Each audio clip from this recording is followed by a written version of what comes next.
कहानी की शुरुआत में बताया जाता है कि चेस्टर्समिल नाम का एक शहर पहले आम शहरों की तरह ही था, लेकिन फिर वहाँ कुछ ऐसी भयानक डरावनी घटनाएं घटने लगी जिससे पूरा का पूरा शहर नर्क से भी बदतर बन गया। लेकिन आखिर वहाँ ऐसी कौन सी खतरनाक घटनाएं होने लगी, चलिए जानते हैं। तो कहानी की शुरुआत होती है बार्बी नाम के एक लड़के को दिखाते हुए जो एक डेड बॉडी को जंगल में दफना रहा था। बार्बी वहाँ का लोकल निवासी नहीं था और बार्बी के माथे पर लगी चोट को देखकर लग रहा था कि मरने वाले बंदे के साथ उसकी काफी ज्यादा लड़ाई हुई होगी। उस आदमी को दफनाने के बाद बार्बी अपनी कार में शहर से बाहर निकलने लगता है, लेकिन तभी उसका सामना शेरिफ नाम के एक पुलिस ऑफिसर की कार से होता है। उसे देखकर वो थोड़ा डर जाता है, जिससे उसका ध्यान ड्राइविंग से हट जाता है, लेकिन किसी तरह वो पुलिस से बच निकलता है। पर तभी कुछ गायें सड़क के बीचों बीच खड़ी थी। उनको बचाने के लिए बार्बी अपनी कार को एकदम से मोड़ देता है, जिससे वो गायों से भरे खेत में पहुंच जाता है। इससे उसे थोड़ी चोट लग गई थी। कुछ सेकंड्स बाद वहाँ पर जमीन अर्थक्वेक की वजह से जोर जोर से हिलने लगती है कि अचानक आसमान से एक चीज बार्बी के सामने आकर नीचे गिरती है और सब कुछ शांत हो जाता है। बार्बी देखता है कि एक गाय आसमान से गिरने वाली उस चीज से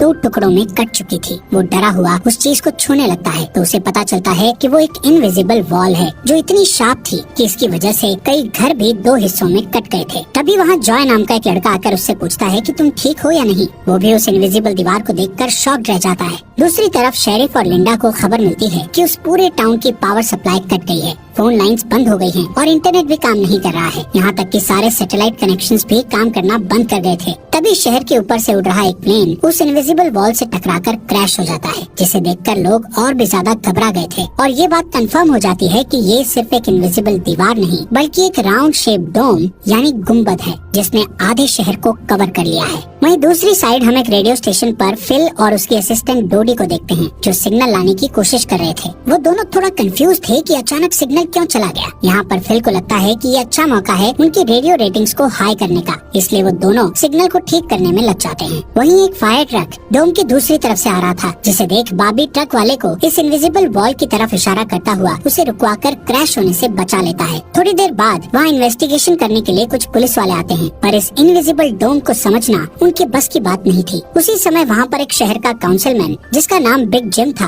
वो भी पहुँच जाता है, लेकिन उसे भी इस डोम के बारे में कुछ भी समझ नहीं आता। यहाँ पर पुलिस को इन्फॉर्मेशन मिलती है कि उस शहर की तरफ आने वाले सभी रास्तों को बंद कर दिया गया है, क्योंकि उस डोम की वजह से बहुत सारे एक्सीडेंट हो रहे हैं। इसके थोड़ी दूर घर पर जूनियर नाम का लड़का एंजी नाम की लड़की के साथ इंटीमेट हो रहा था। एंजी पेशे से नर्स थी और जो की बड़ी बहन भी थी। इंटीमेट होने के बाद जूनियर एंजी से कहता है कि मैं तुमसे बहुत प्यार करता हूँ, लेकिन एंजी उसे कहती है कि वो उसके लिए ऐसा कुछ फील नहीं करती। इससे जूनियर का दिल टूट जाता है और उन दोनों में बहस होने लगती है। यहाँ पर उनकी बहस इतनी बढ़ जाती है कि एंजी उसे थप्पड़ मारकर वहाँ से चली जाती है। इसके बाद हम 3 लोगों की फैमिली को देखते हैं, जिसमें मदर कैरोलीन, एलिस और उन दोनों की बेटी नोरी उसी टाउन की तरफ जा रही थी। उन्हें इस बात की खबर नहीं थी कि डोम ने उस टाउन को कवर किया हुआ है। दूसरी तरफ हम जूलिया नाम की एक इन्वेस्टिगेटिव रिपोर्टर को देखते हैं, जिसका चेस्टर्समिल शहर में बहुत नाम था। एक दिन एक औरत उसे एक सीक्रेट खबर देने के लिए कॉल करती है। वो औरत उसे बताती है कि उसने उस वीक चेस्टर्समिल में प्रोपेन से भरे 6 ट्रक को जाते हुए देखा है और उसके हिसाब से इतनी बड़ी क्वांटिटी में प्रोपेन जैसे फ्यूल का शहर में आना किसी खतरनाक प्लान का हिस्सा हो सकता है। जूलिया उस औरत को इस बारे में इन्वेस्टिगेशन करने का वादा करती है, पर वो अपने काम में ज्यादा बिजी होने के कारण उस पर ध्यान नहीं दे पाती।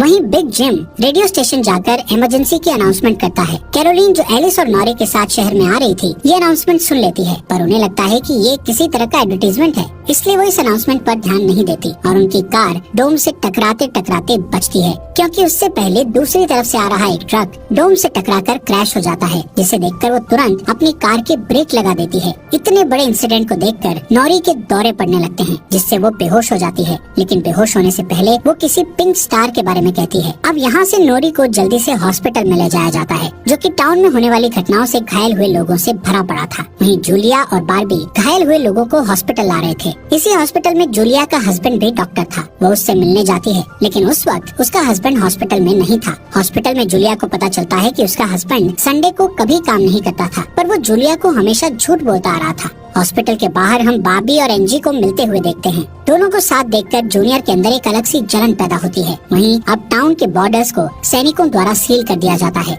बहुत सारे साइंटिस्ट और एक्सपर्ट्स को भी इस अजीबोगरीब मुसीबत का असल कारण नहीं पता चलता। पर कुछ घंटों बाद बिग जिम प्रोपेन के बारे में बात करने के लिए शेरिफ से मिलता है। यहाँ पर उनकी बातों से हमें पता चलता है कि उनको इस डोम के बारे में पहले से थोड़ा बहुत पता था, पर वो इस पर खुलकर बात नहीं कर रहे थे। वहीं बॉबी को उस टाउन में एक दिन के लिए रुकना था, पर उसके पास ठहरने के लिए कोई जगह नहीं थी, इसलिए वो अपनी कार में ही रात बिताने का फैसला करता है। तभी जूनियर उसके पास आता है और उसे एंजी से दूर रहने को कहता है। धीरे धीरे उसकी बात धमकी में बदल जाती है। बॉबी हैरान होता है कि आखिर उसकी गलती क्या है। इसी बीच वहाँ जूलिया आ जाती है, जिससे वो झगड़ना बंद कर देते हैं। यहाँ से सीन शिफ्ट होता है और हम देखते हैं कि टाउन के ऐसे हालात से लापरवाह होकर एक जगह कुछ टीनेजर्स पार्टी कर रहे थे। इनमें जॉय भी था। जॉय एक लड़के से वहाँ के हालात पर बात करने लगता है, लेकिन अचानक जॉय को दौरा पड़ने लगता है और वो पिंक स्टार के बारे में बोलने लगता है, जैसे कि पहले नॉरी ने बोला था। वहीं जॉय की बहन एंजी घर पर अकेली होती है। तभी अचानक उसके घर में जूनियर घुसकर उसको किडनैप करके अपने फादर के टूटे फूटे शेल्टर में ले जाता है। यहाँ पर वो उसे बताता है कि मुझे पता है शहर को कवर किए इस डोम के बारे में। यहाँ पर एंजी को उससे ये भी पता चलता है कि बिग जिम ही जूनियर का फादर है। जूनियर एंजी को ये भी बताता है कि उसके फादर अपनी फैमिली की सुरक्षा को लेकर हमेशा चिंतित रहते थे, इसलिए उन्होंने फैमिली के लिए ये शेल्टर बनाया था। वहीं दूसरी साइड जूलिया बॉबी को अपने घर में ठहरने के लिए लाती है। तभी अचानक बॉबी की नजर उसके हस्बैंड की फोटो पर पड़ती है और उसे रियलाइज होता है कि ये वही आदमी है जिसे उसने सुबह मारा था। दूसरी तरफ लिंडा और शेरिफ सभी व्हीकल्स पर नजर रख रहे थे ताकि कोई भी गलती से इस डोम से न टकरा जाए। तभी अचानक शेरिफ को अटैक आ जाता है और वो वहीं पर मर जाता है। अब यहाँ से हमें सुबह की घटना फ्लैशबैक में दिखाई जाती है, जहाँ बॉबी टाउन में जूलिया के हस्बैंड जो डॉक्टर थे उनसे मिलने आया था। वो उनसे कुछ पेमेंट की बात करता है, पर डॉक्टर उसे पेमेंट देने से इनकार कर देता है, जिस वजह से उन दोनों में झगड़ा हो जाता है और एक्सीडेंटली बॉबी उसे गोली मार देता है। बॉबी जानता था कि भले ही उसने उसे गलती से मारा है, पर उसे इसकी सजा मिलेगी और इससे बचने के लिए उसने उसकी बॉडी को जंगल में दफना दिया। वहीं प्रेजेंट में सुबह उठकर बार्बी देखता है कि उसके गले की चेन गायब है, तो वो जूलिया से इसके बारे में पूछता है। जूलिया उससे कहती है कि वो उसकी चेन को ढूंढकर उसे दे देगी, पर तभी बॉबी को याद आता है कि वो चेन उस केबिन में ही गिर गया था जहाँ उसने उसके पति को मारा था। उधर जॉय अपने फ्रेंड बेन के साथ था, जिसने पिछली रात सीजर के वक्त उसकी मदद की थी। बेन जॉय से पिंक स्टार के बारे में पूछता है, जो उसने रात को दौरा पड़ते वक्त कहा था, लेकिन जॉय को उसके बारे में कुछ भी याद नहीं आ रहा था। वहीं रेडियो स्टेशन में डोडी एक स्पेशल डिवाइस की मदद से डोम के बाहर वाले लोगों से कांटेक्ट करने में सक्सेसफुल हो जाती है। वो सोल्जर्स को आपस में बात करते हुए सुन सकती थी, पर वो उनसे कुछ नहीं कहती। वहाँ सोल्जर्स भी कंफ्यूज थे कि आखिर ये इनविजिबल वॉल क्या है। दूसरी तरफ बिग जिम रेस्टोरेंट में बैठा ब्रेकफास्ट कर रहा होता है कि लिंडा वहाँ आकर उसे शेरिफ के मरने की खबर सुनाती है, जिससे वो लोग तुरंत बंकर में डेड बॉडीज को दफनाने वाले के पास जाते हैं, जिसका नाम लेस्टर था। उधर एंजी शेल्टर में किसी को मदद के लिए बुलाने की पूरी कोशिश करती है, पर वो कामयाब नहीं होती। तभी जॉय वहाँ आता है और उसे चेन के जरिए बेड से बांध देता है। वहीं बिग जिम लेस्टर को अपने साथ लेकर आता है, जो कि शेरिफ का ही दोस्त था। शेरिफ की मौत से वो बहुत दुखी और परेशान हो जाता है। जब लिंडा उनके आसपास नहीं होती, तब वो और बिग जिम पिछले महीने होने वाले प्रोपेन के इंपोर्ट के बारे में बात करते हैं कि प्रोपेन के इंपोर्ट में उन तीनों का ही हाथ था और उन्होंने टाउन वालों से ये बात छुपाई थी। शेरिफ की मौत से ये कंफर्म हो गया था कि वो उनके इन्वॉल्वमेंट के बारे में किसी को कुछ नहीं बता पाएगा, जो कि उनके लिए अच्छी खबर भी थी। उसी दिन बाद में लिंडा पुलिस स्टेशन आती है तो देखती है कि बिग जिम शेरिफ के ऑफिस में कुछ ढूंढ रहा है। लिंडा की पूछने पर जिम उसे कहता है कि वो वहाँ शेरिफ की वसीयत के पेपर्स ढूंढ रहा है, लेकिन असल में वो वहाँ प्रोपेन के इंपोर्ट से जुड़े पेपर्स को ढूंढने आया था, जो उसे और लेस्टर को परेशानी में डाल सकते थे। वो तुरंत बाहर आकर शेरिफ को बताता है कि मुझे लगता है वो पेपर शेरिफ के घर में होंगे, जिन्हें लाने के लिए वो लेस्टर को तुरंत उसके घर भेजता है। इसी बीच जूलिया जल्दी से रेडियो स्टेशन पर डोडी के पास जाती है, जहाँ वो देखती है कि वो लोग डिवाइस के जरिए डोम के बाहर खड़े सैनिकों की बातचीत सुन सकते हैं। उनकी बात सुनने पर जूलिया को पता चलता है कि वो लोग जमीन खोदकर डोम को बाहर निकालने की कोशिश कर रहे हैं, पर वो इस काम में कामयाब नहीं हो पा रहे हैं। इसके बाद जूलिया रेडियो के जरिए पूरे टाउन में डोम वाली खबर को फैला देती है, जिससे लोगों में डर पैदा हो जाता है और लोग घबरा जाते हैं। वहीं जॉय और बेन बॉर्डर के पास साइंटिस्ट को अपना काम करते हुए देखते हैं। साइंटिस्ट ये देखते हैं कि डोम के ऊपर पानी का क्या असर होता है, पर उन्हें ज्यादा कुछ समझ नहीं आ रहा था, जिससे वो किसी नतीजे पर नहीं पहुंच पाते। वहीं जॉय देखता है कि ये डोम एक छलनी की तरह है। वो बेन से बताता है कि इस डोम में से बिल्कुल मामूली सा पानी आर पार जा सकता है। दूसरी ओर बार्बी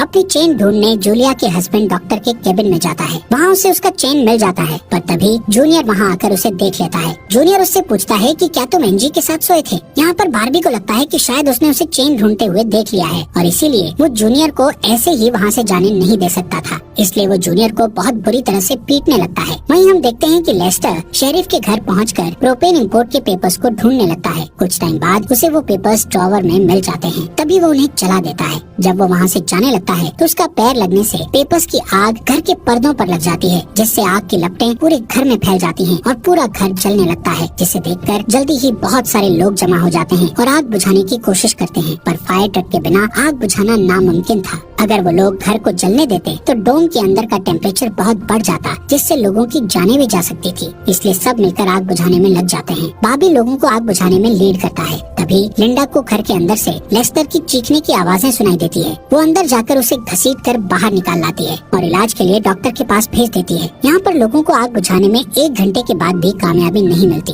उल्टा आग और भड़क जाती है। आखिर में जिम लोडर लेकर आता है और घर को गिरा देता है। तब कहीं जाकर आग शांत होती है। इसके बाद सारे थके हुए लोग इकट्ठा होते हैं। उनमें से पॉल नाम का एक पुलिस वाला फ्रस्ट्रेट होकर कहता है कि हम सभी लोग इस डोम से कभी भी बाहर नहीं निकल पाएंगे, क्योंकि ये डोम आग से जो धुआं निकला है उसे बाहर नहीं निकलने दे रहा। वो कहता है कि हम सभी इस डोम के अंदर ही मरने वाले हैं। इतना कहता हुआ वो हवा में गोली चला देता है, जो कि डोम से टकराकर एक दूसरे पुलिस वाले को लग जाती है और वो तुरंत मर जाता है। यहाँ पर पॉल को अरेस्ट कर लिया जाता है। अंधेरा होने पर जॉय और उसके दोस्त स्केटिंग के लिए जाते हैं। तभी वहाँ पर नोरी जॉय के पास आकर उसे कहती है कि उसे अपना फोन चार्ज करना है। जॉय उसे अपने घर ले जाता है, क्योंकि उसके घर में जनरेटर था, जो कि उस टाउन के गिने चुने घरों में ही था। उधर लिंडा पॉल को जेल लेकर आती है। वहाँ कुछ लोग पुलिस स्टेशन के बाहर प्रोटेस्ट कर रहे थे। असल में वो लोग पुलिस के घटिया सिस्टम का विरोध कर रहे थे। जिम उन सबको ये कहकर शांत करता है कि जरूरत पड़ने पर उन सबकी मदद की जाएगी। लॉकअप में बंद होने के बाद पॉल को हार्ट अटैक आ जाता है, जिससे लिंडा उसकी मदद के लिए दौड़कर अंदर जाती है, लेकिन तभी उसे पता चलता है कि पॉल सिर्फ अटैक आने की एक्टिंग कर रहा था।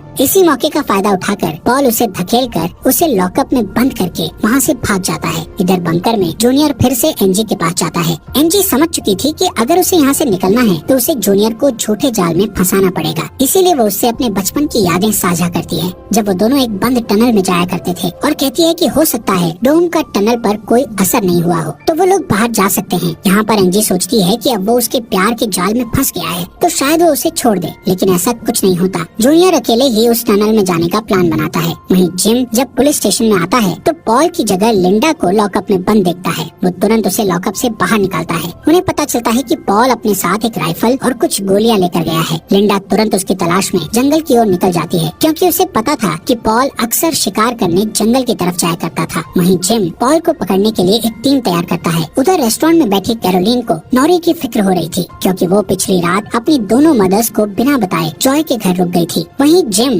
लोगों से पॉल को तलाश करने के लिए उसकी टीम ज्वाइन करने को कहता है। वो बाबी से भी उनके साथ चलने को कहता है, क्योंकि वो आग बुझाने में अच्छा लीडर साबित हुआ था। इसके बाद वो लोग जंगल में जाने लगते हैं। रास्ते में बार्बी अपनी खूबियां दिखाता हुआ उनसे कहता है कि वो मिलिट्री में भी रह चुका है। वहीं दूसरी ओर जूलिया जूनियर को टनल की तरफ जाते हुए देखती है। वो उसे रोककर पूछती है कि वो बैग पैक करके कहाँ जा रहा है, लेकिन जूनियर बहुत जल्दी में था और वो नर्वस भी था। वो कहता है कि मैं बस यहीं पास में अपने दोस्त से मिलने जा रहा हूँ। इससे जूलिया का शक उस पर और भी बढ़ जाता है और वो उसका पीछा करती हुई टनल तक पहुँच जाती है। उधर जॉय के घर पर जॉय और नॉरी साथ में नाश्ता कर रहे थे। जॉय पहले कभी किसी लड़की के साथ अकेला नहीं रहा था, इसलिए थोड़ा नर्वस फील कर रहा था, जबकि नॉरी कॉन्फिडेंट थी और बातचीत में भी हाजिर जवाब थी। तभी बेन और 2 लड़कियों को अपने साथ लेकर उसके घर आ जाता है, जिन्हें फोन चार्ज करना था। उन्हें इम्प्रेस करने के लिए बेन को जनरेटर यूज करना था, जिसके लिए जॉय बेन को थोड़ी बेदिली से इजाजत दे देता है, क्योंकि उस टाउन में जनरेटर एक बहुत काम की चीज थी और इस तरह उसका मिसयूज करना उसे सही नहीं लग रहा था।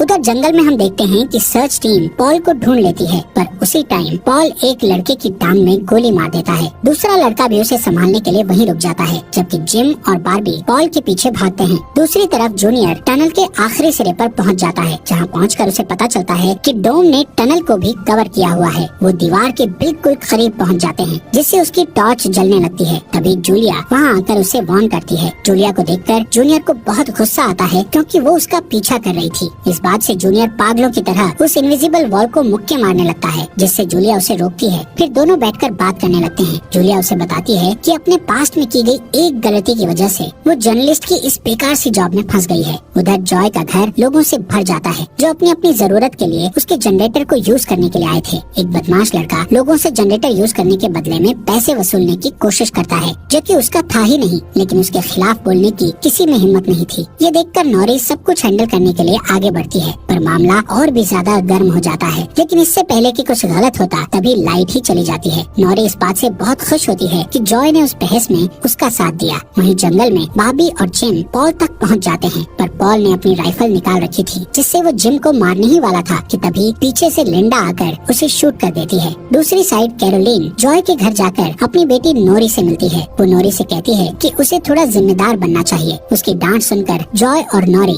एक दूसरे का हाथ पकड़ लेते हैं, जिससे एक स्ट्रेंज स्पार्क पैदा होता है और उसी वक्त दोनों को दौरे पड़ने लगते हैं। वो दोनों एक साथ किसी पिंक स्टार के बारे में बात कर रहे थे। उधर जूनियर शेल्टर में एनजी के पास जाता है, लेकिन इस बार उसके हाथ में फर्स्ट एड किट थी। एनजी उसके जख्मों पर मरहम पट्टी करती है और चुपके से सीजर अपने पास रख लेती है। वहीं हम देखते हैं कि जूलिया और बार्बी दिन भर की थकान के बाद वापस घर लौटते हैं, लेकिन जूलिया जूनियर की बातें सुनने के बाद से ही बार्बी पर शक करने लगी थी और जब बार्बी नहाने जाता है तो जूलिया उसका सामान चेक करने लगती है। दोस्तों, हमारे फॉक्स एक्सप्लेनर हिंदी चैनल को सब्सक्राइब करना मत भूलना। और आपको ये अंडर द डोम सीरीज यहाँ तक कैसी लगी, इस सीरीज के नेक्स्ट एपिसोड लाएं या नहीं, कमेंट बॉक्स में हमें जरूर बताएं।